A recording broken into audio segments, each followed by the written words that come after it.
Hello everyone, another update for you, so please have a look through the newsletter carefully, but a short video here to maybe show you some of the bigger changes that we've made on the platform. We are always taking user feedback, and these are some things that a few of you have been asking for, so hopefully some exciting updates to show you. So let's jump in.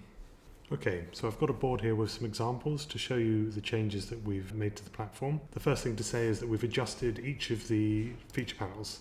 So if I click through here, you'll notice that each section is now broken down into its own little collapsible part, and you can see whether or not you've filled in each of these sections as you're going. This should hopefully make it much clearer what you need to put in, and also in what order, what's optional, what's not. So that's now across all of these features. The next thing that we've done is that we've made an improvement to the material tool, letting you control for rotation and scale inside of an image. So in this example, I've taken my Blender screenshot in this case, I've rendered it using this reference, and I've pulled out of the material catalog a tile texture that I want to put into my scene. So let's go into swap material. I've already drawn my mask here, just using the lasso tool inside of the selection.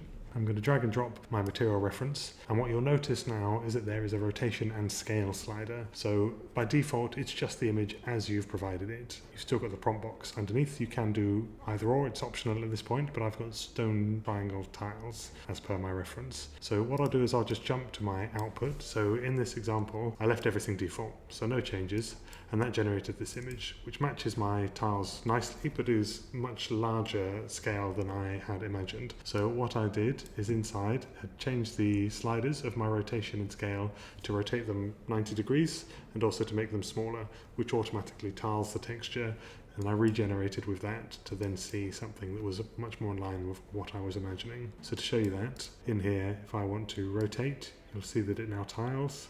I can type in 90 degrees and I can now scale to tile the texture, and this is, I'm doing this relative to the image, relative to how big these are inside of this, and then do your generation, adjust accordingly to get something that you're happy with. So this gives again another layer of control and specificity to you to make sure that it's coming out the way you want it to. So please have a go with that.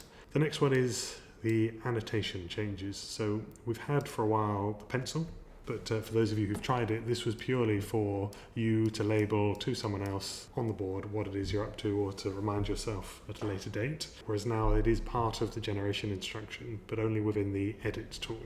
So if I select my image, where I have drawn two windows that I wanted to see here and here that are missing from this scene, if I go to edit, you'll see now that there's a markup section in our segmented panel. The first thing I'm going to do though is selected area. I just want to regenerate the top part of this building to add windows in. So I'm doing more than just my sketches because I want the context. Save that selection.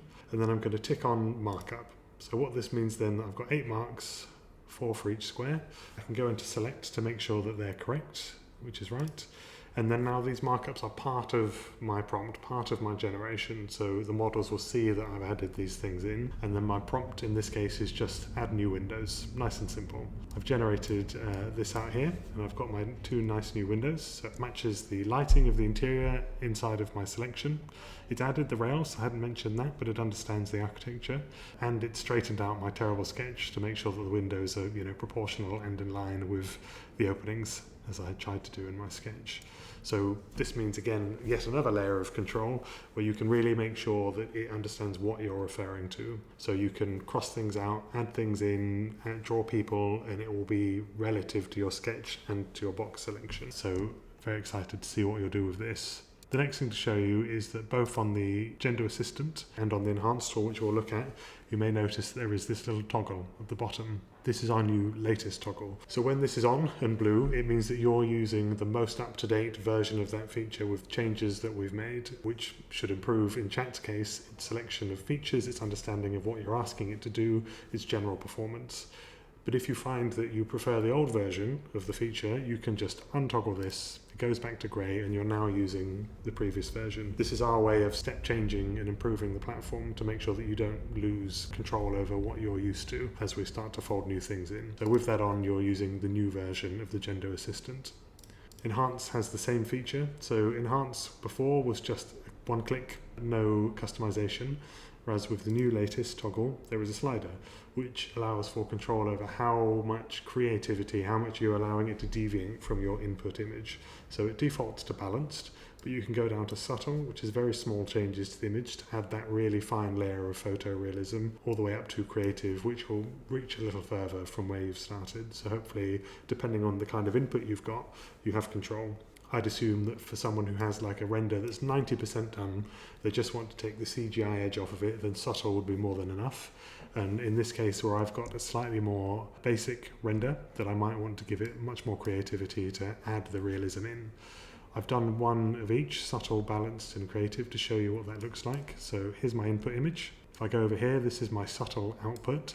So it's balanced the colours, it's balanced the contrast, it's added a little more texture in, but obviously it's still quite SketchUp-y, but improved. If I then go to balanced, we can see lots of the texture and lighting and some of the trees looking a little more realistic, the car particularly looking much more realistic, but again, controlled, minimal, subtle changes, but more so than the previous example. And then lastly, creative, where it deviates the most from the original, but obviously it's still the same building, the same details, the same information, but things like the trees in the background now look realistic, the grass more natural, but I have the tiling texture, so perhaps another enhance on top of this would make that look a little more normal, but this is it, very controlled, last sort of 20 to 5% improvement in photorealism expected with this feature. The last thing to show you then is the new competition that we're announcing. So this is the second of the Gendo 48 competitions. It starts in September. You can register now. The first prize is £5,000. There's a bunch of other prizes too, but please click the link below in the description or in the newsletter to find out more. So that's it. Thanks again for taking the time to look. Please let us know what you think. Please also let us know if you have any suggestions or feedback. As I said, we're always updating the platform, so would love to hear any suggestions and thoughts that you have. Till next time.